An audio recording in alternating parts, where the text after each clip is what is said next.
أن وجدت أن هستن السماية وحكلا معين dadku waxay raad qasada beedaha qasada beeheedo aan igu dhacday laakiin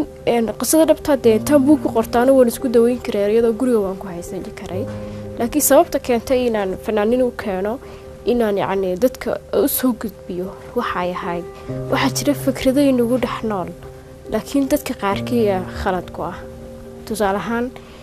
inaka markan jeclaaday wuxuu ku yiri seed waxa jeclaatay adoo wax arkaynin taasina waxay eray xaqirayay dadnimadayda qofnimadayda inakii oo kaliya maaha dad aad u tiro badan ayaan ku arkay su'aasha qudheeda ay weydiiyay markaan ka sheekeeyo masraxeedu yiraahdo de jacayl bay ugu dhacay anigoo isee jacayl kugu dhaxo ma aragtidee ay isku weydiiyaan si fikradaas markaa ay khaldan ee dadka qaarkii ku jirta ay meesha uga baxdo ama dadku ay u rumaystaan inuu qofkan indhaha la mid yahay dadka kale kala mid yahay dareemada dooqa iyo doorashada iyo runtii hamiga iyo hanka waxaan heestan markaa u soo gudbinayo ama dadka ugu sheegay wax weeyaan oo kaliya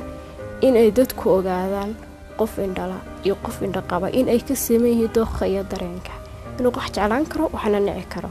wax diidi karo waxna dooran karo inta way ujeedada ugu weyn heestan ina nafsiga ku daaweeyo ka sokow in dad badan maskaxdooda ku koriyo oo wax ugu sheego ay tahay ujeedadeeda fog دايما إبارة عاشقاً داشدي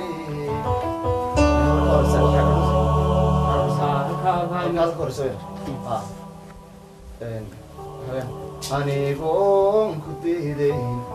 حكمة رباتي أني قوم كتيدي حكمة رباتي الشروح حقيقي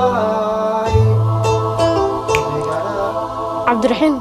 إقرأ النقول على خضر ولا هالكا كوير النقول يعني هالكا تريد هاي إيش روح الدقاي ما هالك وحوي إيش روح الدقاء إيش روح الدقاء قلبي جن دوية وكاريدا